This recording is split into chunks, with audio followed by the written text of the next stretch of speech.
እግዚአብሔር ሲያገኘን ሙሉአን ነን። እግዚአብሔር ሲያገኘን ባለበረከቶች ነን። እግዚአብሔር ሲያገኘን የተለወጥን እንሆናለን። ጸጋችን የተገፈፈው የቱ ጋር ነው? የት ጋር ነው የወደቅሽው? ወዴ የልጅነት ዝማሬሽ የቱ ጋር ነው ተገፎ የጠፋው? ከበሮ ይዘሽ ታቦት ስትሸኝ የነበርሽው ልብስሽን አውልቀሽ ከርቀት ተመልካች ያደረገሽ የቱ ጋር ወድቀሽ ነው? የት ጋር ነው የወደቅከው?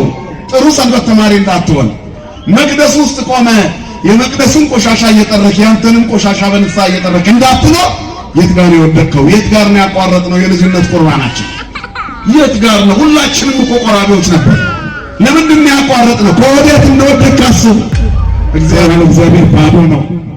ዓለም እግዚአብሔርን ሳትይዝ ተሳክቶላታል የሚል ታሪክ አልተጻፈም። እግዚአብሔር ያጣንበትን ቦታ መልሰን እንድናገኘው ንስሐን አዘጋጅቶልናል።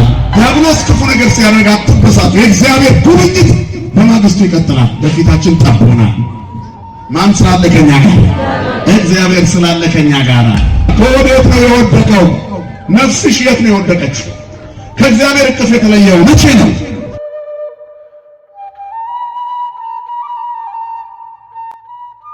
በስመ አብ ወወልድ ወመንፈስ ቅዱስ አሐዱ አምላክ አሜን። ሰላም ገብርኤል መልአክ ወላዲተ ማርያም ዘአረፈ ከመ እዜን ወዳጠው አኮትሮፈ እግዚአብሔር አብሮ ሲሳይ ልቡና መጽሐፈ ወአፉ የሙሴ ለእመኮነ ጸያፈ ጰራቅሊጦስ አሮን ኩነኔ አፈ። ወደ እመቤታችን የመጣውን ቅዱሱን የምስራች ታላቁን ወንጌል የፍጥረት ሁሉ ብስራት የሆነውን ታላቁን የምስራች ያለችና ስፍቼ ሳይሆን በጎልዳፋ አንደበቴ እንድመሰክር መንፈስ ቅዱስ ለእኔ አንደበት ለሁላችንም ደግሞ ሰሚ ጆሮና አስተዋይ ልቦና ይሁን።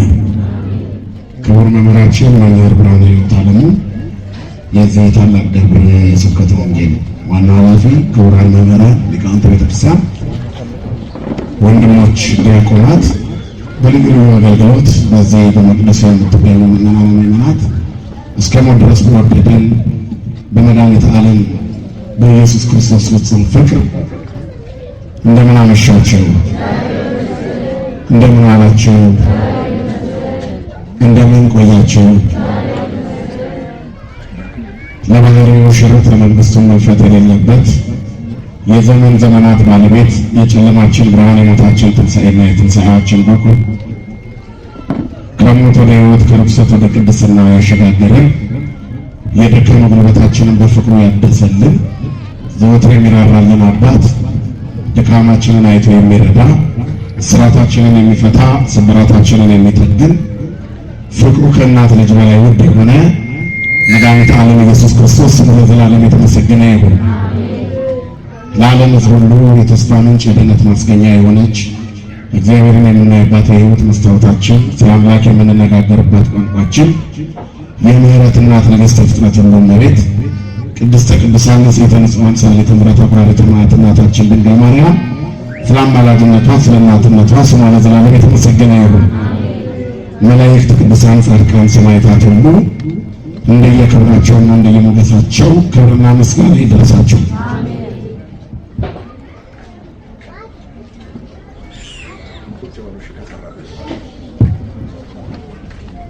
እንደ ሕፃናት አንድ ያያችሁ መቼም ተራራቁ ለማድረግ ሞባይላችሁን አስቀምጡ፣ እናንተም ተማሩ። ኦንላይን ለህዝቡ ስታስተላልፉ ብዙ ህዝብ ይማራል እናንተ በምታደርጉት አስተዋጽኦ። ታዲያ እናንተ ላይ ነጥሮ ሳይሆን ለህዝቡ መድረስ ያለበት በእናንተ ውስጥ ጭምር ነው አይደል? ስብከት ሰባኪውንም አሰባኪውንም አስተላላፊውንም መስበክ አለበት። እኛ ወንጌል እየተናገርን ሌላው ሲለወጥ እኛ ካልተለወጠን እኛ ምንም ነው ማስተላለፊያ ነው የምንሆነው። ስለዚህ ኦንላይን የምታስተላልፉ ልጆች ሰባኪያን ናችሁ፣ እናንተ መምህራን ናችሁ ማለት ነው። ማለት በእናንተ ውስጥ ብዙ ዓለማው በዚህ ሰዓት እየሰማ ነው። ለእናንተ ሳይዳረስ ለሌላው ከሄደ ደግሞ እናንተ በረሃብ እየሞታችሁ ሌላው እየበላ ከጠገበባችሁ መጥፎ ነው። እሺ፣ እንኳን ለመልአኩ ለቅዱስ ገብርኤል በዓል አደረሳችሁ። እግዚአብሔር ይመስገን ብላችሁ አመስግኑ። የመጀመሪያው የ2018 ዘመነ ማርቆስ ወርሃዊ በዓል ዛሬ ነው። በዚህ ደብር የቅዱስ ገብርኤል ማለት ነው። እንግዲህ የ2018ን ፋይል መግለጥ ከጀመር 19ኛው ገጽ ላይ ደርሰናል። የህይወታችንን ፋይል፣ የማንነታችንን ፋይል፣ የኛ መገለጫ። ጥሩ ስንሰራበት የሚመዘገብልን፣ መጥፎ ስንሰራ ደግሞ የሚመዘገብብን ፋይል ተጀምሯል። የአምናው ፋይል ተዘግቷል። የ2017 የዘመነ ማቴዎስ መንደር እግዚአብሔር ለኛ የሰራው የመኖራችን ዘመን የህይወታችን ሰፈር ተቆልፏል፣ ላይመለስ ሄዷል። ብዙ ወንድሞቻችን በዛ ዘመን ሄደዋል። አሁን ደግሞ እኛ አለን። መሄዳችን ባይቀርም ግን በተራችን እዚህ አለን። ስለዚህ እግዚአብሔር ፈቅዶ ለዚህ ቀን አደርሰናል። ማን ይመስገን? ክብርና ምስጋና ለስሙ ይሁን። ደጋግሜ ዘመኑን ሁሉ የምናገረው ነገር አለ። እግዚአብሔር ቸር ነውና የእግዚአብሔር ቸርነት ሲሰጥ ብቻ ሳይሆን ሲከለክልም ጭምር። እግዚአብሔር ሲሰጠንም ትክክል ነው፣ ሲከለክለንም ትክክል ነው። ሲሰጠን የሚበጀንን፣ ሲከለክለን የማይጠቅመንን ነው። ሰው የሚሞትበትን ቀን ቢያውቅ ኖሮ ደስ ብሎት አይኖርም ነበር። ቅዱሳን ሲወቁ ያውቁታል። በጣም ስለሚቸኩሉ በዚህ ቀን ትሄዳለህ ተብሎ ይነገራቸዋል። ወይንም ቀኑ ሲደርስ ያውቁታል። ደጋግ አባቶች አሁን መሄጃዬ ደርሷል እንግዲህ ጨርሻለሁ ብለው ማስተካከል ያለባቸውን ነገሮች ያስተካክላሉ። እኛ ምን የተስተካከለ ነገር አለ? መስቀልቅል ያለ የተዝረከረከ የህይወት ነገር ውስጥ አይደል ያለነው? የትኛውን ከየትኛው እናደርገዋለን? አሁን ተዘጋጅ ብትባይ ምኑ ከምኑ ታያይዣዋለሽ? እንኳን ስጋው ቀርቶ የነፍሱንም እንኳን ለመሰብሰብ እንደነግጣለን። ስለዚህ እግዚአብሔር ይሄን ደበቀብንና ንስሐ የገባን እየዘመርን ይቅር በለን እያልን እያመሰገንን አዲስ ዓመት ሲመጣ እንኳን አደረሰሽ እንባላለን። ግን እንድንኖር በምድር ላይ ከተፈቀደልን እየቀነስን እኮ ነው። ሰው አንድ ዓመት በጨመረ ቁጥር አንድ ዓመት ይቀንሳል። ህይወት በዚህ ነው። ግን እግዚአብሔር ቸር ነው። እግዚአብሔር ምንድነው? ምጆር ይስጥ ቸር ነው። ክብርና ምስጋና ለስሙ ይሁን። አባቶቻችን ነው እንደ እግዚአብሔር ፈቃድ የምንማማረው የትምህርት ርዕስ በስተናል የሚል። እስኪ በሉላችሁ በስተናል ነው። ምን ብለናል? ምን ብለናል? ማን ይመስገን? ክብርና ምስጋና ለአምላካችን ለእግዚአብሔር። ሁለተኛ ነገሥት ምዕራፍ 6 ከቁጥር 1 ጀምሮ ያለው ታሪክ ለእስራኤል ለታላቁ ነብይ ለኤልሳ የነቢያት ልጆች ደቂቀ ነቢያት ተሰብስበው መጥተው በዛን ይሉታል። ስለበዛን ጠበበን ቦታ ይላል። ኤልዛቤል ነቢያትን ባስገደለችበት ማግስት በርካታ ነቢያት በታረዱበት በዚያ ክፉ ዘመን ውስጥ በዚህ ማግስት በዝተናል። ጠላት ኃይሉን ሁሉ ሰብስቦ የእስራኤል ነቢይ አንድ እንዳይኖር ለማጥፋት በዘመተበት ሰዓት፣ ምድሪቱ በነቢያቶች ደም በሞላችበት ሰዓት እግዚአብሔር የባሰ ነቢያቱን አበዛ። ክብርና ምስጋና ለስሙ ይሁን። ሰው ከእግዚአብሔር ጋር እልህ ተጋብቶ ያሸነፈ የለም በታሪክ ውስጥ። ከእግዚአብሔር ጋር እልህ ተጋብቶ ማሸነፍ ይቻላል ወገኖች? አይቻልም። ሊያጠፉን ለሚፈልጉ ሰዎች መልሳችን በዝተናል። እየቀነሱን ለሚመስላቸው ሰዎች መልእክታችን በዝተናል። በፊታችን የምንቆምበት ቦታ ጠቦናል። ተሳልመን እንኳን መቅደሱን ለመውጣት የመኪና ማቆሚያ ቀርቶ የእግራችን መቆሚያ ቦታ አጥተናል። ምክንያቱም እግዚአብሔር ሕዝቡን አብዝቷል። ክብርና ምስጋና ለስሙ ይሁን። የቃል ነቢያትና የጽሑፍ ነቢያት ተብሎ በብሉይ ኪዳን ነቢያት በሁለት ይከፈላሉ። ከቃል ነቢያት ከታላላቆቹ መካከል አንዱ ነቢይ እግዚአብሔር ኤልሳ ይባላል። የቀድሞ ሕይወቱ ገበሬ ነበር። 12 ጥማድ በሬ ይዞ እያረሰ እያለ ኤልያስ ለእግዚአብሔር ምን አለ? አክዓብና ኤልዛቤል ነቢያትን አሳርደው ጨርሰው ብቻዬን ቀርቻለሁ ሲል አንተን የሚተካ ያንተ መንፈስ እጥፍ ድርብ የሚሆንበት ከአንተ በላይ የሚሰራ ኤልሳዕን ቀባው ብሎ ነገረው። ለንግስና አዛሄድ ለንግስና ይሁን ይትቀባ እነሱን ሹማቸው። ለነብይነት ስሜን የሚሸከም መልእክቴን የሚያስተላልፍ ኤልሳዕን አዘጋጅቻለሁ፣ ሂድና ቅባው ጥራው። ኤልሳ በ12 ጥማድ በሬ እያረሰ የነበረውን ገበሬ ነብይ እግዚአብሔር ኤልያስ ሲያልፍ መጎናጸፊያውን ጣለበት ይላል። አንደኛ ነገሥት ምዕራፍ 19 ከቁጥር 16 እስከ 21። ከዚያ ሰዓት ጀምሮ የኤልያስ መጎናጸፊያ ሲነካው ነብይ እግዚአብሔር ኤልሳ ስለ ምድር ማሰብ ትቶ ስለ ሰማይ ማሰብ ጀመረ። ሰው በእግዚአብሔር መንፈስ ሲነካ በቅጽበት ይቀየራል። ስጋው የነበረ ሰው በቅጽበት ይቀየራል። አንዳንድ ጊዜ ለክፋት ለመስረቅ ብለው ቤተክርስቲያን መጥተው ከዲያብሎስ መሰረቅ ተነጥቀው እዚሁ ቀርተው አገልጋይ የሆኑ ብዙ ልጆች እኮ አሉ። ሐዋርያው ቅዱስ ጳውሎስ ቤተክርስቲያንን ለማውደም እየሄደ ስለ ቤተክርስቲያን የሚሞት ሆነ። ማን ሲያገኘው? እግዚአብሔር ሲያገኘው። ማን ያገኘው ነው ማለት ነው? እግዚአብሔር ሲያገኘን ሙሉአን ነን። እግዚአብሔር ሲያገኘን ባለበረከቶች ነን። እግዚአብሔር ሲያገኘን የተለወጥን እንሆናለን።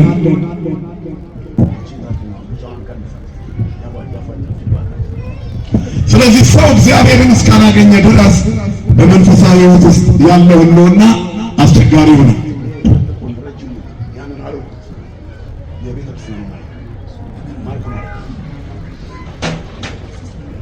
ስለዚህ ማን ያገኘን? የሰማችሁ ነው። ማን ያገኘን? እግዚአብሔር በፍቅር ያገኘን ሁላችን።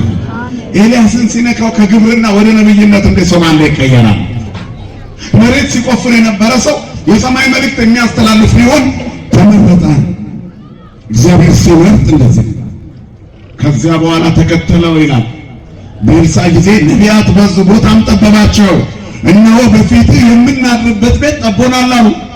ኤልያስ በእሳት ሰረገላ ካረገ በኋላ ነብይ እግዚአብሔር ኤልሳዕ መንፈሱ እጥፍ ድርብ ሆኖ አደረበት። ኤልያስ መጎናጸፊያውን ይዞ ዮርዳኖስን ቀዶ ተመለሰ። ከተመለሰ በኋላ የነቢያት ልጆች ተሰብስበው አሁን እኮ በዛን አሉት። መታረዳችን አበዛን፣ መገደላችን አበዛን። ሊያጠፉን ሲነሱ የእግዚአብሔር ኃይል ተገለጠ እንጂ ብዙ ኃይልከ ሐሰው ከጸላእትከ ኃይሉ ብዙ ሲሆን ጠላት ዋሽቶ ነገረን አለ ዳዊት። እውነቱን ነው። ኦርቶዶክሳውያን በመሞት የሚጠፉ ቢሆኑ ጥንት ነበር የሚጠፉት። በሀገራችን በኢትዮጵያ እንኳን የነ ግራኝ መሐመድና የነ ዮዲት ጉዲት ታሪክ ኦርቶዶክስ ሙሉ ለሙሉ ጥርግ አድርጎ ባጠፋት ነበር። ቤተክርስቲያን አጠፋ። ጠላት በበዛባት ማግስት እግዚአብሔር እንደ አዲስ አምልጦ መቅደሷን በመንጋው ይሞላል፣ ደጀ ሰላሙን በአገልጋዮቹ ይሞላል። ክብርና ምስጋና ለስሙ ይሁን አባቶቻችን አለ። ስለዚህ በስተራን መጠለያ ለመስራት እንሄዳሉ። ምሰሶ ፍለጋ እንውረዳሉ። ወደ ዮርዳኖስ ወረዱ። አንደኛው ነቢይ አባታችን ሆይ አንተ ከኛ ጋር ነህ አሉት። አባታችን ሆይ እስኪላችሁ አንተ ከኛ ጋር ነህ። ዘጸአት 33 ቁጥር 15 ላይ ሙሴ የሚናገረው ቃል አለ። በተቀደሰው ተራራ ስር ለጥጃ ሰግደው ከተመለሱ በኋላ በርካታ እስራኤላውያን ተቀስፈው እግዚአብሔር እንደገና ጽላቱን ሙሴ እንዲሰራ አደረገ። ያ ጽላቱ ተሰርቶ ካለቀ በኋላ ሙሴ የመገናኛውን ድንኳን ተክለው ከእግዚአብሔር ጋር ይነጋገር ነበር። አሁን እግዚአብሔር ምን አለ? ከዚህ ተነሱና ውጡ አላቸው ይላል። ኦሪት ዘጸአት ምዕራፍ 33 ቁጥር 7 ላይ ሙሴ የመገናኛውን ድንኳን ከሰፈሩ ራቅ ያደርገው ነበር። እግዚአብሔርን የሚፈለገ ሰው ሁሉ ከሰፈሩ ራቅ ወዳለው ወደ መገናኛው ድንኳን ይመጣ ነበር ይላል። ማንን የፈለገ?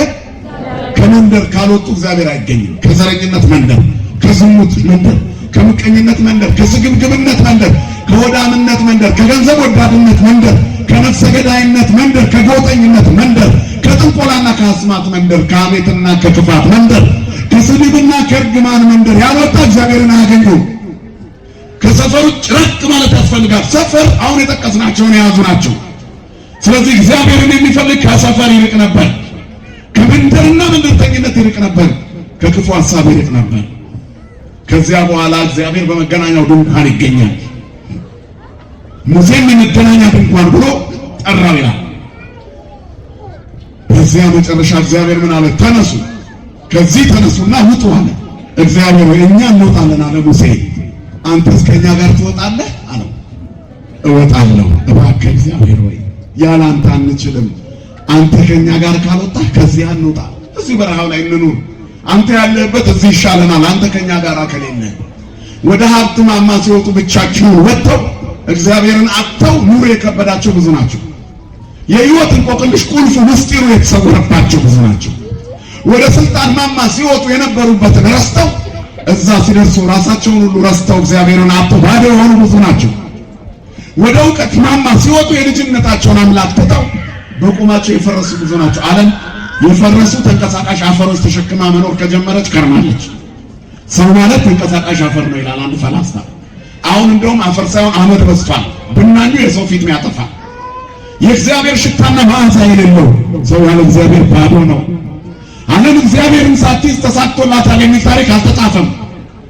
ስለዚህ የተወደዳችሁ እግዚአብሔር ቤተሰቦች ስንነሳ፣ ስንተኛ፣ በትምህርት ገበታ ስንቀመጥ፣ ስራ ስንሰራ፣ በሁሉም ነገር ስንመገብ ማንንም ከኛ ጋር እግዚአብሔር ወይ ከኔ ጋር ውጣ ስወጣ አብረኸኝ ውጣ በሉት። ለዚህ እኮ ነው አባቶቻችን ለመንገደኞች ሁሉ እኮ ይጸልያል። በእንተ እለ ይነግዱ እመሂ በባሕር ወእመሂ በአፍላቅ ወእመሂ በቀላያት በዘኮነ መንገድ ይገቡ። አቤቱ እንለምናለን፣ እንማጸናለን ስለ መንገደኞች በአውሮፕላን የሚሄዱ፣ በመርከብ የሚሄዱ፣ በባሕር ላይ በእግራቸው ወእመሂ በፍኖት በእግራቸው የሚሄዱ በሁሉ ነገር የሚጓዙ ለነሱ መንገዳቸውን አቅናላቸው። እግዚአብሔር መንገዳቸውን ያቅናል። አንድም የሕይወት መንገድ እንዲቀና በኑሮ መንገድ ውስጥ ሰው እግዚአብሔርን ይዞ ይጀምር። ትዳር ሲሆን እግዚአብሔር ይኖርበት። የፍቅር መጠናናትም ቢሆን ራስን ለመጠበቅ ማን ይጨመርበት? እግዚአብሔር። ካለበለዚያ የጠዋቱ ጋብቻ ከሰዓት ፍቺ ይሆናል። የጠዋቱ አንድነት ማታ መለያየት ይሆናል።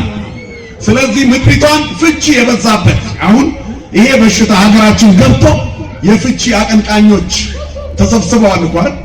ፌሚኒስት የሚባሉ ለብቻ አግብቶ ሲንግል ማም ሆነዋል። ከባል ተለይቶ መኖር፣ ጥራት ነጠቆት፣ ክብር ማጣት፣ መጠሪያ ስምን ሸጦ እርቃን መቅረት። ሁሉን ችሎ የኖሩ ወላጆች ተመችቷቸው እኮ አይደለም፣ ላይመቻቸው ይችላል። ነገር ግን ሁሉን ችለው ኖረው እዚያው ስለቆዩ ስለታገሱ ማን ከነሱ ጋር ቆየ? እግዚአብሔር። ቤት በትነው ትዳር በትነው ራስ ወዳድ ነው ልጅን ያለ አባት ያለ እናት አሳድገው ለመኖር ብቻቸውን ያሉ ሰዎች አሉ። ሲጀምሩ ትዳሩ ላይ እግዚአብሔር ስለሌለ መድኃኔዓለም ካሉን ፈተና ይጠብቀን። ስለዚህ ሙሴ አለ አንተ ከኛ ጋር ካልወጣ ከዚህ አንውጣ። አንተ ከኛ ጋር ካልወጣ እግዚአብሔር ከኛ ጋር አይወጣ። ልክ እንደዚህ ነው የእግዚአብሔር ነብይ ለኤልሳ አንተ ከኛ ጋር ውጣ። ብቻችንን አንችልም። ወደ ዮርዳኖስ ሄደን ጫካ ሄደን ለመቆረጥ አንችልም።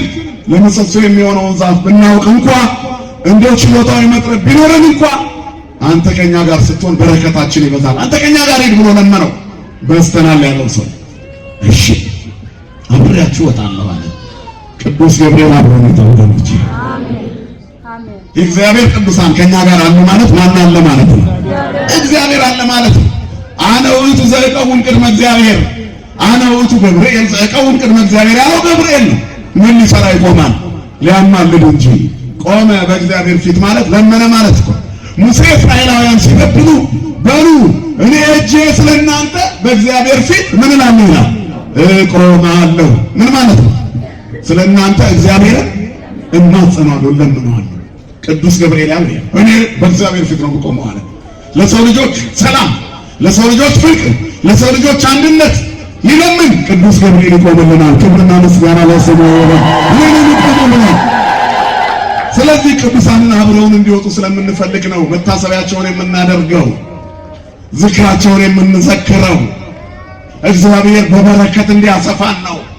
ለነሱ የታመነ እግዚአብሔር በነሱ እኛንም እንዲባርከን፣ በነሱ ማሰረ ጽድቅ ልንጓዝ የቅድስናው መንገድ እንድንከተል መሪ ያስፈልገናል።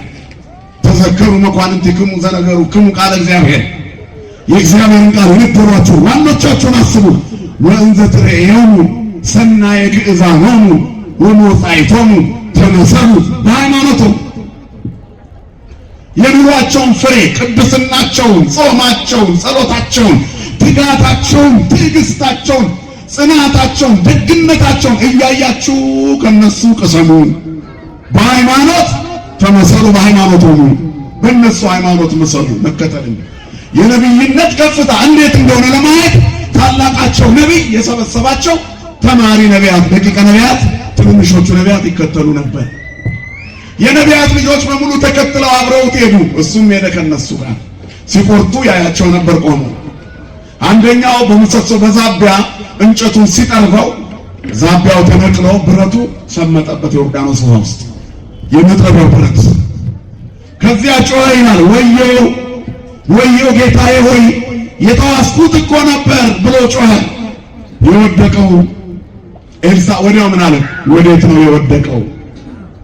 የት ጋር ነው የወደቀው? የወደቀበት ቦታ እዚህ ጋር ነው አለ። ዮርዳኖስ ጥልቅ ነው፣ ወደ ውስጥ ሰጥሟል። እንጨት ቆረጠና ኤልሳ ስመ እግዚአብሔር ጠርቶ ስስ የሆነ እንጨት እዚያ ቢወረውር እንጨቱ ወደ ውስጥ ስትም አለና ብረቱ እንደ እንጨት ተንሳፈፈ። ክብርና ምስጋና አምላካችን ለእግዚአብሔር። ለሰው የማይቻል ለማን ይቻላል? እግዚአብሔር በረከትን ያበዛል። በስተናል፣ በረከት በስቶልናል። በቤታችን እንደዚህ እንደ ብረት የሚንሳፈፍ ተአምር ተደርጓል። ትሞቻለሽ የተባለች ነፍስ ድናለች። ኩላሊቱ ፌል ያደረገ ሰው በጸበል አንሰራርቶ ተነስቷል። ማን ስላለ ከሱ ጋር? እግዚአብሔር ታሪክ ይቀይራል። ሁሉን ማድረግ የሚችል ትልቁ ነጥብ ግን እግዚአብሔር ከኛ ጋር ካለ እንበዛለን። ማን ከኛ ጋር ካለ? ምድር ጠቦናል የሚለው ቃል ይገርማል። በመታረድ ማግስት ምድር ጠቦናል። የጠላት መርዝ በተረጨበት ማግስት ምድር ጠቦናል። ምድር ጠቦናል።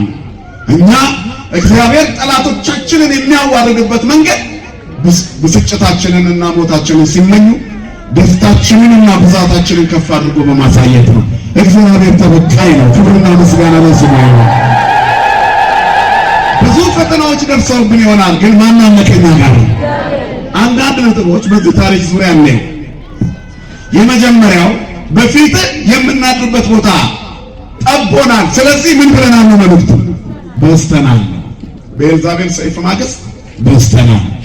ኤልያስ ብቻዬን ቀርቻለሁ ባለበት ማግስት ነብዩ እግዚአብሔር ኤልሳ በስተናል የሚሉ ነቢያት በፊቱ መጡ። ከምድሪቱ የእግዚአብሔር ሰው እንዲጠፋ በተዘመተበት ማግስት በስተናል። እቺን ያዙ። እግዚአብሔር ሕዝቡን ያበዛል። የድህነትን ወሰን ያሰፋል። እግዚአብሔር የበረከትን ወሰን ያሰፋል። የጉብኝትን ወሰን ያሰፋል። እግዚአብሔር የጸበሉን ኃይል ያሰፋል። አሁን የእመቤታችን ስዕል ሙት ያስነሳል፣ ለምጻም ያነጻል። በተቀደደ ማግስት ሂዱ፣ እዚህ ቅርብ ደብረ ብርሃን ሳትደርሱ ስውሯ ማርያም ስዕሏን ተንተርሼ እጢው ከውስጥ የጠፋ የሞት ደብዳቤ ይዘው የሕይወት ደብዳቤ በዚያች ትንሽ ስዕል ምራቅ በተተፋባት ትንሽ ስዕል ተቀየረ ሲባል እንሰማለን። ማን ይመስገን? በስተናል። በረከቱ በስቶልናል። ዲያብሎስ ክፉ ነገር ሲያደርግ አትበሳቱ። የእግዚአብሔር ጉብኝት በማግስቱ ይቀጥላል። በፊታችን ጠቦናል። ማን ስላለ ከኛ ጋር? እግዚአብሔር ስላለ ከኛ ጋር። ስለዚህ ምድር ጠበባቸው ይላል። ወሁአ እስራኤል ብሔረ ግብፅ ወያዕቆብኒ ሀደረ ምድረ ካም ይልና ወአብዝሆሙ ለሕዝቡ ፈድፋደ ወአንጽሖሙ እምጸሮሙ። መዝሙረ ዳዊት መዝሙር 104 ቁጥር 23 እስራኤል ወደ ግብፅ ገባ ይላል። ያዕቆብም በካም ምድር ተቀመጠ በምድረ ካም። ሕዝቡንም እጅግ አበዛቸው። ከጠላቶቻቸው ይልቅ ምን አደረጋቸው? አበረታቸው። በስደታቸው ዘመን አበዛ፣ በመከራችን ዘመን እንበዛለን። መስቀሉ በተገፋበት ዘመን የበለጠ ያበራል። ስዕለ ማርያም በተተፋበት ዘመን የበለጠ ተአምር ይሰራል። ማን ይመስገን? ክብርና ምስጋና ለአምላካችን ለእግዚአብሔር። ኦሪት ዘፍጥረት ምዕራፍ 26 ቁጥር 22 እግዚአብሔር ተበቃይ ነው። ያዕቆብ አባቱ ይስሐቅ ያስቆፈራቸው ጉድጓዶች የጌሬራ ሰዎች ደፍነውት ነበር። የመጀመሪያውን አስቆፈረ ይላል። የጌሬራ እረኞች መጥተው የኛ ነው ብለው ወሰዱ። አባቱ ያስቆፈረውን ጉድጓድ እነሱ ደፍነውት እሱ አውጥቶ ውሃ ማውጣት ሲጀምር ፍልስጤማውያን የደፈኑት የኛ ነው ብለው ቀሙ። የጌሬራ ሰዎች አይሰሩም፣ የተሰራ ይነጥቃሉ። ነጥቀውም በደንብ አይዙትም፣ ያደፈርሱታል፣ ያቆሽሹታል። ትልቁ ችግር ይሄ ነው። በከለላና በጥበቃ አጠገባችን ሚሊኒየም አዳራሽ የተዛነፈ ምስባክ ፌዝ የበዛበት ልብሰ ተክህኖ በአይናችን አይተናል። ይህ ሁሉ ለምን የተሰራ ይመስላችኋል? የጌሬራ እረኞች ምድሪቷ ላይ ስለበዙ ነው። የራሳቸው የላቸውም። የሰው ይነጥቃሉ፣ ሰርቶ የሚያመጣውንም ይጠላሉ። ሀገሪቱን እዚህ ድረስ ያደረሰች ቤተክርስቲያን እንዲህ ሊዘመትባት አይገባም ነበር። ፈተናው በዝቷል። በየአደባባዩ አሁን አሉ የጌሬራ እረኞች። የቤተ ክርስቲያኒቱን ድምፅ ለመንጠቅ ምንም ያልቀራቸው፣ ታቦት ማስገባት ብቻ የቀራቸው፣ ቆብና ቀሚስ ያጠለቁ የራሳቸው ያልሆነ ግን የኛ ነው የሚሉ የጌሬራ እረኞች በዝተዋል። በጣም አዘነ ኤሴቅ አሏት ይላል። ተጣልተውበታልና ያዕቆብ ኤሴቅ አሏት። ከዚያ ሄዱ እንደገና ተነስተው ሌላ ቦታ ሄዶ እንደገና አስቆፈረ ይላል። ከዚያ በኋላ እንደገና ሲቆፍሩ የአባቱን ውሃ ድጋሚ ያገኘ። የጌሬራ እረኞች መጥተው አሁንም ቀሙ። ሳይሰሩ መንጠቅ የዓለም ሥራ ነው። እግዚአብሔር ግን የላምን ይከፍላል። ስሙ የተመሰገነ ይሁን። ከዚያ ስጥና አሏት። አሁንም ተጣልተዋል። ሶስተኛውን ሲቆፍሩ እረኞች አልመጡባቸውም። ከዚያ ምን አሉ? ርኅቦት አሉ። እግዚአብሔር በምድር ላይ አሰፋን፣ ገና እንበዛለን ይላል። ክብርና ምስጋና ለአምላካችን ለእግዚአብሔር ይሁን።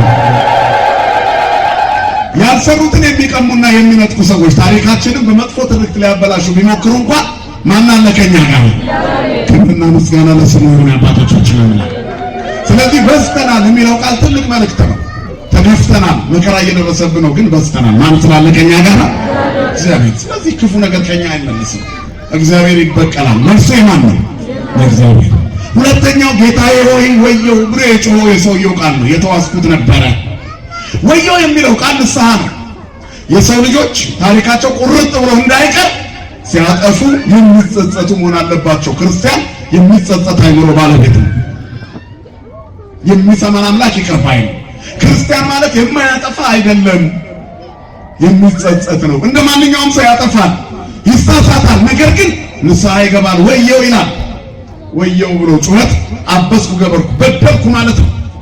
ነቢይ ንጉሡ ዖዝያን በሞተበት ዓመት እግዚአብሔርን በከፍታ አየሁት ይላል ኢሳይያስ። የልብሱን ዘርፍ መቅደሱን ሞልቶት ነበር። ሱራፊም በዚያ ቆመው ነበር። ለእያንዳንዱም ሱራፊ 6 ክንፍ ነበረው። እናም ሱራፌል በጋራ ቅዱስ ቅዱስ እያሉ ያመሰግኑታል። ወየው ብዬ ጮኽኩ፣ ለምጽ መጥቶት ነበር። ንጉሡ ፍርድ ሲያጓድል ድሃ ሲበድል ዝም ስላሉ በለምጽ ተመተው ነበር። ስለዚህ ምን ሆነ? አለቀሱ። አለቀሰ፣ እንባውን አውጥቶ መሞቴ ነው አለ። የእግዚአብሔር መልአክ መጥቶ በጉጠት አፉን ዳሰሰለትና ከለምጹ ፈወሰው። ከዚያ ምን አለ? ኃጢአትህ ተሰረየችልህ። ቸር ያሰማን። ክርስትና የንስሐ ሕይወት ነው ወገኖች። የተለወጠ ማንነት ያስፈልጋል። ቅድም ተናግሬያለሁ። ዓመቱን ጀምረን 19ኛ ገጽ ላይ ደርሰናል እና ይቀጥላል ገና። ስለዚህ እስከዛሬ በዚህ ዓመት እንኳን እስከዛሬ ስንት አጥፍተናል። ስለዚህ ስርዝ ድልዙን እያስተካከልን ንጹሃን እየሆንን መቀጠል አለብን። ይቅር ሲል የሚረሳ አምላክ ነው ያለን። መዘንጋት ባህሉ ሆኖ አይደለም፣ ይተውልናል ማለት ነው። ክብርና ምስጋና ለስሙ ይሁን። ከዚያ የተናገረው ቃል አለ። የተዋስኩት ነበረ። የተዋስኩት ምንድን ነው ያለው? ነበረ። የተዋስኩት ነው አላለም። ገብቷል፣ አልቆለታል። ወይኔ የኔ ጉዳይ እንዲህ ነበር ብለሽ ታውቂያለሽ። እግዚአብሔር ነበረ ወደ አለ መልሶ በምድር በረከት የሚያትረፈርፍ ነው። ክብርና ምስጋና ለስሙ ይሁን። ስለዚህ የተዋስኩት ነበረ አለ። አያችሁ፣ እግዚአብሔር ግን ነበረን አለ ማድረግ ይችላል። ቢዘገይም የሚቀድመው የለም። የመጨረሻው ለቅሶ ደራሽ እንኳን ቢሆን ከሁሉ የቀደመ እንባን አባሽ ነው። አልዓዛር ጋራ ለቅሶ ሊደርስ ቤት አልዓዛር ሞቶ በአራተኛው ቀን አንተ እዚህ ብትሆን ኖሮ ወንድሜ ባልሞተ ነበር አለችው። ወንድምሽ ይነሳል፣ እሁድ ይነሳል፣ ወንድምሽ ይነሳል፣ አዎ ለትንሣኤ ይነሳል ብላ ነበር እሷ። አነ ውእቱ ትንሣኤ ወሕይወት ዘየአምን በየመን ሞተ ይሐዩ። የሚያምንብኝ ቢኖር ሕያው እንኳን ቢሆን ቢሞት እንኳን ሕያው ነው አለ። ወኩሉ ዘሕያው ወየአምን በየ ኢይመውት ለዓለመ ተአምኒኑ ዘንተ የናታምኝ ማለት እግዚኦ አምናለሁ አንተ የእግዚአብሔር ልጅ ክርስቶስ እንደሆንክ አምናለሁ ማለት። ክብርና ምስጋና ለስሙ ይሁን። አባቶቻችን አምላካችን በመከራ ውስጥ ያለች ሴት፣ በፈተና ውስጥ ያለች ሴት የእግዚአብሔርን ታላቅነት ስታውጅ ሐዘኑ ከላይዋ ላይ እንደ ቅርፊት ተፍቆ ይወድቃል። ክርስቲያን በመከራ ውስጥ የሆኑ ሲያመሰግኑት እግዚአብሔር ደስ ይለዋል። 3 ደቂቅ የታሰሩበት ሰንሰለት፣ የተጣሉበት እሳት ውሃውን የቀሰቀሰው እግረ ሙቃቸው የተበጣጠሰው ስላመሰገኑ ወደ እሳት እየተወረወሩ ምን አለ እግዚአብሔር ከዚህ ቢያድነን አላሉም። ተመስገን እያሉ ገቡ፣ ንሴብሖ እያሉ ወጡ። ማን ስላለ ከነሱ ጋር? እግዚአብሔር ስላለ ቅዱስ ገብርኤልን ልኮ እግዚአብሔር አዳናቸው። ክብርና ምስጋና ለስሙ ይሁን። ስለዚህ እግዚአብሔር ታሪክ ይቀይራል አይቀይርም? ይቀይራል። እና የሚቀየር ታሪክ ነው ያለሽ። ያከተመ ስሜት ውስጥ ሆነሽ ሊሆን ይችላል እዚህ የተቀመጥሽ። በቃ ውስጥ ቁዝም ብለ ይሆናል የተቀመጥከው። የጨፈገገ ፊት የሚያፈካ እግዚአብሔር በፊትህ ነው። ነበረን አለ ማድረግ ይችላል። የተዋስኩት ነበረ አለ። ስለዚህ አይዞ ይወጣላል። በዛው የቀረ መስሎ ነው ስለሰጠነ ይወጣል። እግዚአብሔር አዲስ ነገር ያደርጋል። ማለዳ ማለዳ አዲስ ነው። ታማኝነቱ ብዙ ነው ይላል መጽሐፍ። እግዚአብሔር ማለዳ ማለዳ አዲስ ነው። ድንቅ ነገርን በየቀኑ ያደርጋል። ባዶውን ይሞላል። የተቆረጠውን ነገር ይቀጥላል። ኢሳይያስ 10:23 የሰራዊት ጌታ እግዚአብሔር በምድር ሁሉ መካከል ያለቀ የተቆረጠ ነገር ይቀጥላል ይላል። ከዚህ ቀጥሎ ሰውየው ላይ ምን ሰማው? ድጋሚ ደግሞ የተዋስኩት ነበር የሚለው ነበር ከሚለው ጋር የተዋስኩት ምን ያደረኩት? የራሱ አይደለም። አያችሁ ነፍስም ሁሉ ወደ ሰጠው ወደ እግዚአብሔር ይመለሳል ይላል መክብብ 12:7። ስለዚህ የተዋስኩት ነበረ የሚለው ጩኸቱ ንስሐ ነው። ተዋስኩ የሚለው ነፍሱን ነው። የሥጋው ጩኸት የነፍሱን ጥፋት በዚያ ውድመት እንዳይቀጥል በሥጋው ኃጢአት ምክንያት ወደ እግዚአብሔር መጮህ ነው። ወደ ንስሐ አባቱ ሄዶ ወየው መጥፋቴ ነው ኃጢአት ሰርቻለሁ አባቴ ቀኑን አስጡኝ ማለት ነው ምስጢሩ። ምክንያቱም ነፍሳችን የራሳችን አይደለችም። የማን ናት? የእግዚአብሔር የተዋስናት ናት። አታጎሳቁሏት ነፍሳችሁ በዝሙት በተንኮል በዘረኝነት በክፋት አታጎሳቁሏት ሲል የተዋሳችሁት ነው። የተዋሳችሁትን ጠብቁ። ሥጋችሁ ከእግዚአብሔር የተቀበላችሁት በእናንተ የሚኖረው የመንፈስ ቅዱስ ቤተ መቅደስ እንደሆነ አታውቁምን? የነፍሳችን መቅደስ ነው ሥጋችን።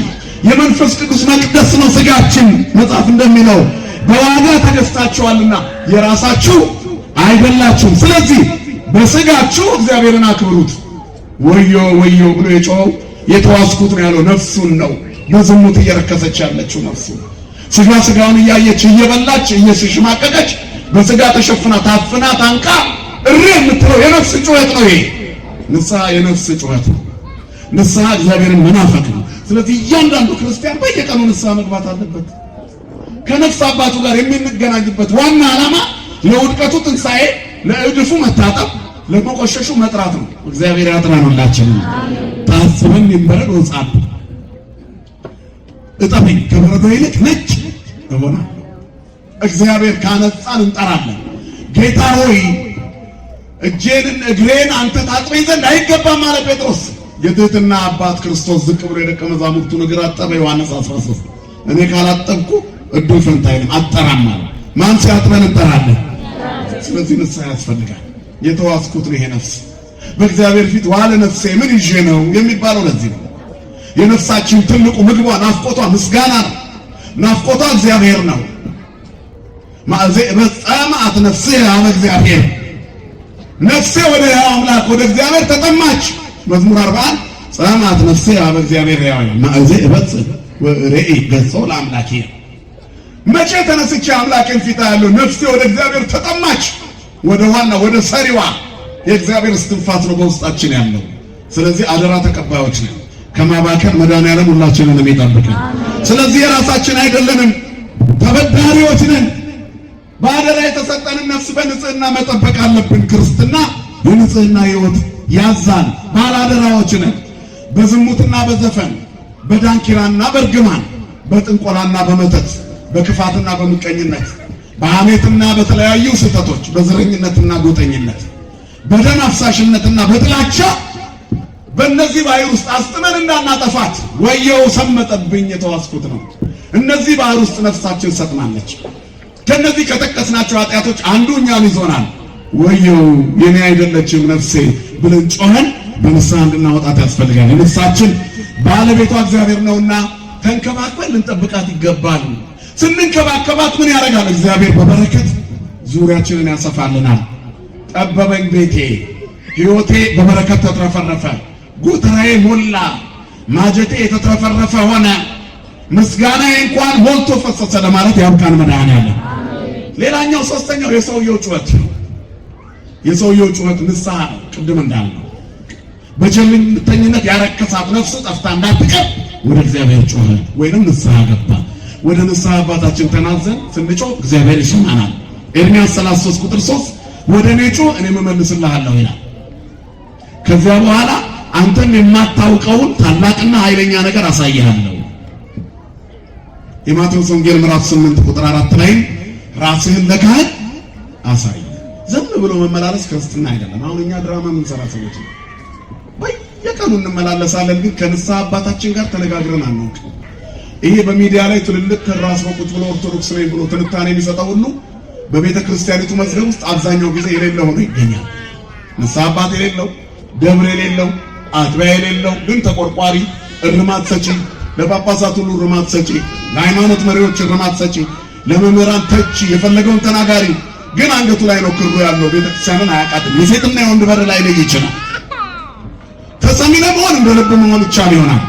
ጻድቅ ለመሆን ግን ጥግ ያስፈልጋል። እየሰማችሁ ነው አይደል? ስለዚህ ቦታ ያስፈልገናል። ጥጋችን ደግሞ እግዚአብሔር ነው። እሱን የምናገኘው በንስሐ አባታችን በኩል ንስሐ ገብተን። ስለዚህ ንስሐ አባት የሌለው በአንዲት ቤተክርስቲያን አጥቢያ ያልተመዘገበ ክርስቲያን ዝም ብሎ ቢጮህ ጩኸቱ ስጋዊ ነው። ከጣራ በላይ ጮኸን የስጋ ብቻ እንዳይሆንብን እግዚአብሔር ይጠብቀን። ስለዚህ ንስሐ የተዘጋጀው ወድቀን እንድንነሳ፣ ታመን እንድንፈወስ፣ ቆሽሸን የነበርነው እንድንጠራ ነው። ጻድቅ 7 ጊዜ ይወድቃልና ይላል ምሳሌ 24:16 ክርስቲያንን እኮ ጻድቅ 7 ጊዜ ይወድቃልና ይነሳማል። ኃጥእ ግን አንዴ ይወድቃል አይነሳም። ምክንያቱም አምላክ የለው፣ መሪ የለው፣ ንስሐ አባት የለው። ይወድቃል አይነሳም። ጻድቅስ 7 ቢወድቅ እንኳን አበስኩ ገበርኩ እያለ ቀኖና እየተቀበለ ምን ይሆናል?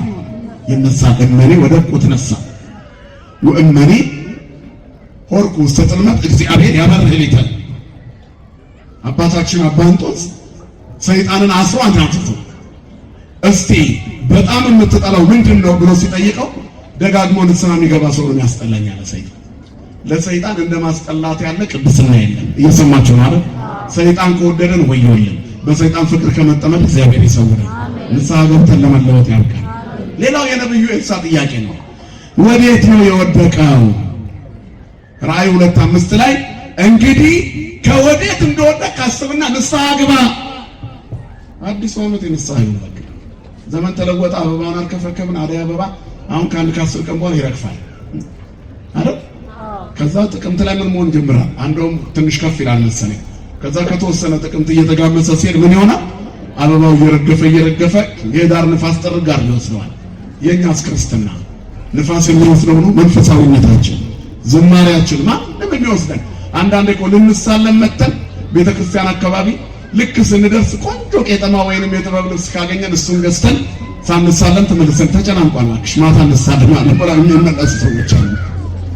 በስጋ ሰውነታቸውን አጨናንቀው እየመጡ ቄጠማ ከገዙ በቃ የደረሱ ይመስላቸዋል። እዚህ በር ላይ ደርሰው ሳይሳለሙ ይመለሱዋል። ወንጌል ሳይሰሙ፣ ሳያስቀድሱ፣ ጸበል ሳይጠጡ፣ ሳይቆርቡ፣ አስቀድሶ ሳይቆርቡ ከመመለስ መድኃኒዓለም ይጠብቃል። ስለዚህ ከወዴት እንደወደቅክ አስብ፣ ንስሐ ግባ። ክርስቲያን በቀን የተወሰነ ደቂቃ ሊኖረው ያስፈልጋል። ማታ ስትተኙ ቀን የሰራችሁትን በደል አስቡት እስቲ ወደኋላ። ስንቱን አስቀይመናል፣ ስንቴ ተነጫንጨናል፣ ስንቴ በስጋ ዘረፍ ብለናል። ስለዚህ ንስሐ ያስፈልጋል። ከወዴት እንደወደቅ አስብ።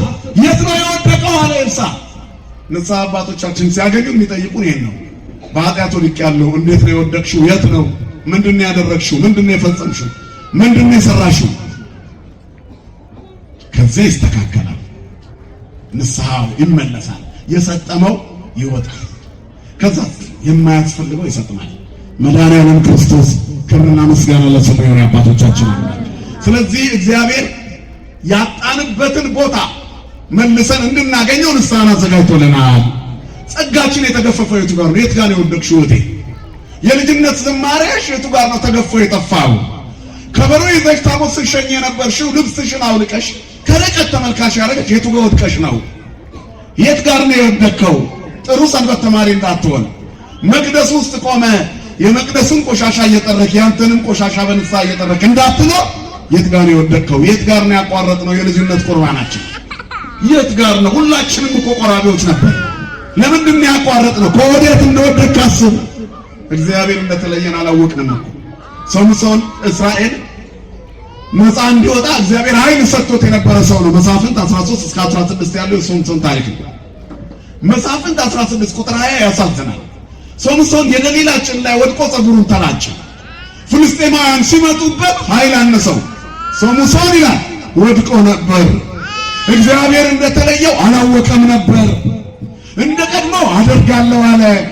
እግዚአብሔር ተለይቶታልና አልቻለም። እግዚአብሔር ተለይቶናልና ጾሙን አልቻልነውም፣ መዝሙሩን አልቻልንም፣ ይቅርታ ማድረግ አልቻልንም፣ የዚህን ዓለም ውጣ ውረድ መቋቋም አልቻልንም። እግዚአብሔር ተለይቶናልና ከወዴት እንደወደቅክ አስብ፣ ንስሐ ግባ። የት ነው የወደቅከው ይላል እግዚአብሔር ይፈልጋል። አይተሃለሁ ከአዳም አዳም ሆይ የት ነህ? የት ነህ ይላል እኮ እግዚአብሔር ይፈልጋል። አንተን ካገኘ በኋላ ወንድምህስ የት ነው? ለቃየል አቤል የት ነው አለ። ለአዳም አንተ የት ነህ አለ። ሁለቱም ጥያቄ ነፍስ ጥያቄ ነው። ራስህ ካልተነሳ አትድንም፣ ወንድምህንም ካላነሳው አትድንም። ክርስቲያን ራሱ ድኖ ሌሎችን የሚያድን ነው። እኛ ግን ተላላፊ በሽታዎች ነን። ዋሽተን ቀላምደን የከበርንበትን መንገድ ነው የምናሳየው። እግዚአብሔር የሚገኝበትን መንገድ አናሳይም። እግዚአብሔር በሽታዎች ከመሆን ይሰውረን ሁላችንም። ስለዚህ ወንድም የት ነው አንተ የት ነህ ይላል። ሲፈልገንስ አልዓዛርን ወዴት አኖራችሁት? ዮሐንስ 11:34 ሐኪም ቤት ስትሄዱ ምን ይላችኋል? ሐኪም ምን ያመመህ ይላል። ዝም ብሎ ቀጥታ አይደለም ምርመራው የሚጀምረው በኢንተርቪው ምን ነው ሰላም አይደለም? ምንድነው ያመመሽ? እንዴት ነው የሚያደርግሽ? እየመሰከረ የት ጋር ነው ያመመሽ? የቱ ጋር ነው የጀመረሽ? መቼ ነው እንደዚህ ያደረገሽ? ከትምህርቱ ጋር ጭንቅላት ውስጥ ይመዘግብና በይ እንግዲህ ይሄንን ምርመራ አድርጊ ብሎ ረቀት ሰጥሻል። ምክንያቱም ሊሆን የሚችለውን ያውቃል። ያው እንግዲህ እንደገመትነው ህመሙ እንደዚህ ነው። ስለዚህ ከዚህ በኋላ ይሄን ጥንቃቄ አድርጊ፣ ይሄን መድኃኒት ሰጪ ይልሻል ሐኪም። አየሽ፣ በስጋ በነፍስም እግዚአብሔር የት ነው ያለው አልዓዛር? አዳም የት ነው የወደቀው እያለ ይፈልገናል። ከወዴት ነው የወደቀው? ነፍስሽ የት ነው የወደቀችው? ከእግዚአብሔር እቅፍ የተለየው መቼ ነው? ስለዚህ ንስሐ ግባ። እግዚአብሔር ንስሐ ገብተን እንድንድን ሁላችንንም ይጠብቀን። አራተኛው የሰጠመው እንጨት ነው። የሰጠመው እንጨት የኛን ታሪክ ሁሉ ይዞ የገባ ነው። ኃጢአታችንን፣ ርኩሰታችንን፣ ግፋችንን እሱ የክርስቶስ ሞት ነው። መስቀል ነው። የመስቀል ሞት፣ የመስቀል ቅጣት፣ በመስቀል የሚደረገው በደል ታሪኳ ከተመና ከዚያ የኔና የናንተን ትንሣኤ ይዞ መስቀል ከፍ ከፍ አለ። ክብርና ምስጋና ለአምላካችን ለእግዚአብሔር ነው። መስቀሉ በራስ ቅል ሲተከል የአዳም መቃብር ነበር። አዳም ከሲኦል ወጣ። አሁን መስቀል በልባችን ሲተከል የኛ ሲኦላዊነት ይወገዳል። የስበትን ሕግ ጥሶ እንጨቱ ብረቱን እንዳወጣ ሁሉ ዓለምን ባስደነቀ የመስቀል ሞት ክርስቶስ ሁላችንንም ነፃ አወጣ። የመስቀሉ ነገር ለዓለም ሞኝነት ነው፣ ለኛ ግን የማን ኃይል ነው? የእግዚአብሔር ኃይል ነው። ርቦን ለነበር ነው መስቀል ሁሉንም ነው። መስቀል እንጀራ ነው። መስቀል እንጀራ ለተራቡት ሁሉ እንጀራ ከሰማያት የወረድኩት የሕይወት እንጀራ ነኝ ብሎ ሐሙስ ማታ ቆርሶ ሰጣቸው። ስጋዬ ነው ደሜ ነው ብሎ መስቀል ላይ ሲውል የሚበስለው፣ መስቀል ላይ ሲውል የሚደርሰው፣ መስቀል ላይ ሲውል እሸት ሆኖ ተቀጥፎ የሚበላው፣ መስቀል ላይ ሲውል ትኩስ ሆኖ የሚፈሰው ደም ይሄ ነው። ጠጡት አለ። የዛሬ 2000 ዓመት ቀራንዮ ላይ የዋለው ደም ዛሬም በቤተ መቅደሱ ሲቀደስ ትኩስ ሆኖ ይቀዳል። መድኃኒትነቱ ኤክስፓየር ዴት የለው። የእግዚአብሔር ታምር አይቋረጥም። የመስቀልም ኃይል እስከ ዓለም ፍጻሜ ድረስ ለዘላለም ሲደነቅ ይኖራል። ክብርና ምስጋና ለአምላካችን ይሁን። መስቀል ዓለምን ያስደነቀ የእግዚአብሔር ፍቅር የተገለጠበት ነው። የነፍሳችንን ቆሻሻ ለማራገፍ እግዚአብሔር በመስቀል በኩል ወደ ሲኦል ገብቶ ሁሉን ነገር ባዶ አደረገ። ብረቱ ወጣ፣ እንጨቱ ሰጠመ። የማይሞተው ሞቶ ሞት የሚገባው ትውልድ ወደ ላይ ከፍ ከፍ አለ። የኃጢአት ታሪካችንን ጥሎ እሱ በትንሣኤው ተስፋ ትንሣኤ ሊሰጠን ወደ ሲኦል በአካለ ነፍስ ወርዶ ሰላም ለእናንተ ይሁን ብሎ ሰበከልን። ክብርና ምስጋና ለስሙ ይሁን። ኃይላችን ነው። ቤዛ ሆኖ ስለኛ የሰጠመ እሱ ነው። ወደ ሞት የገባ ወደ መቃብር የወረደ በመስቀል ላይ ደሙን ያፈሰሰ ወንጀለኛ ሁሉ የሚቀጣበት መስቀል መድኃኒት ሆነ። አስባችሁታል? የእስራኤልን ታሪክ አስቡት። በምድረ በዳ እግዚአብሔርን በድለው እባብ ተሰደደባቸው። ከዚያ በኋላ ሞቱ። የናስ እባብ ሰርተው እያዩ ዳኑ። መስቀል ወንጀለኛ ሁሉ የሚቀጣበት ነበረ። ያ ሁሉ የመስቀል ሞትና መከራ ሰቆቃ ምርር ያለው እስራኤል ተማሮ በሚያለቅስበት ጊዜ የሥጋን ብቻ ሳይሆን የነፍስንም ሊነቅል ክርስቶስ መስቀል ላይ ዋለ። ሲታይ ወንጀለኛ ይመስላል። የደረሰበትን ግፍ ተቋቁሞ ስራይሎሙ ሲል ግን የሁሉ መድኃኒት ነበር። ክብርና ምስጋና ለስሙ ይሁን። ስለዚህ መስቀል ሕይወት ነው። ብረቱ ታዲያ ለምን ተንሳፈፈ? የሰውን ድንጋያማ ልብ ያመለክታል። የብረቱ መጠንከር ከብረት የጠነከረ ድንጋያማ ልብ ነው ያለው የሰው ልጅ። የመስቀል ኃይል ግን ከሁሉ ይበልጣል። ድንጋይ ልብ የሆነውን የሰው ልብ የክርስቶስ ሞት ያለሰልሰዋል። ወዮ እኔ ማን ነኝ እስከዚህ ድረስ እግዚአብሔር ይሞተልኝ፣ ደሙን ያፈሰሰልኝ፣ 6666 ግርፋት የተገረፈልኝ፣ እነዚያን ሁሉ መከራ የተቀበለልኝ፣ እርጥቡ መስቀል በቆሰለ ትከሻው ተደብድቦ እየወደቀ እየተነሳ መጨረሻ ላይ ደግሞ ለበደልኩት ለኔ ይቅርታን ወደ አባቱ የጠየቀልኝ እኔ ማን ነኝ? ድንጋያማ ልብ የሆነ ሰው እንኳን ይለወጣል። ብረት ተንሳፈፈ። ኃጢአተኛው ይመለሳል። ዘማዊቷ ድንግል ትሆናለች። ቀማኛው መጽዋች ይሆናል። ድዳው ተናጋሪ ደንቆሮ ሰማይ ይሆናል። እግዚአብሔር ታሪክ ይቀይራል። ክብርና ምስጋና ለስሙ ይሁን አባቶቻችን አምላክ። ስለዚህ በመስቀል ኃይል ወደ ላይ ወጥተን በዓለም እንንሳፈፋለን። መስቀል የክርስቲያኖች የመከራ ሕይወት ነው። መከራው ያበዛናል፣ መከራው ያሰፋናል፣ መገፋቱ ሙሉ ያደርገናል። በስተናል ማን ስላለ ከኛ ጋር ድነናል። ማን ስለሞተልን? ክርስቶስ ኢየሱስ በመስቀሉ ስለሞተልን፣ ኃይል ስለሆነን፣ ቤዛ ስለሆነን፣ በደሙ ፈሳሽነት ለሁላችን ሕይወት ስለሆነን ድነናል። አዲስ ኪዳን ተገልጧል። በመስቀሉ ሞት ዓለም ድነዋል። በምድር ላይ ክርስትና በስቷል።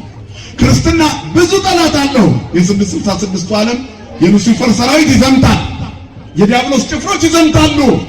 መጀመሪያ በእመቤታችን፣ ከዚያ በመስቀሉ ላይ። መስቀሉን እንጨት ነው ይሉታል፣ ግን የእጽዋት ሁሉ ንጉሥ ነው። እመቤታችን እንደ ማንኛውም ሴት ናት ይላታል። ላቲ ስብሐት ክብር ለስሟ ይሁን። ገብርኤል ግን ከሴቶች የተለየሽ የተባረክሽ ነሽ ይላታል። ስሟ ለዘላለም የተመሰገነ ይሁን። መገፋት ሁል ጊዜ አለ። ወበእንተዝ ኢየሱስኒ ከመ ይቄድሶሙ ለሕዝቡ በደሙ በአፋ እምትዕይንት ተቀትለ። ጌታ ኢየሱስን ከሰፈር ውጭ ወዳለው ሕዝቡን በገዛ ደሙ ይቀድስ ዘንድ ተገፍቶ ወደ ውጭ ወጣ። ክርስትና መገፋት ነው። ስንገፋ እንበዛለን፣ ስንገደልም ምድሪቱን እንሞላለን። የሰማዕታት ደም እንደ ባህር ዛፍ ነው። በቆረጡት ቁጥር ይሰፋል፣ ምድሪቱን ይሞላል። ገና ምድሪቱን እንወርሳለን። ሮቦት ብለን እንዘምራለን። ግን ንስሐ መግባት፣ መዘመር፣ ወደ ቅድስናው መዞር፣ ፊቱን ከመስቀል ጋር ማጣበቅ ያስፈልጋል። ያኔ ተአምር በእኛ ቤት ይደረጋል። እንጨቱ ይሰጥናል፣ ብረቱ ይንሳፈፋል። ትሞታላችሁ የተባለው እኛ እንነሳለን። ሊገርዱን የዛቱ ሁሉ እኛን እያዩ አንድ ሳይሆን ሚሊዮን ጊዜ ይሞታሉ።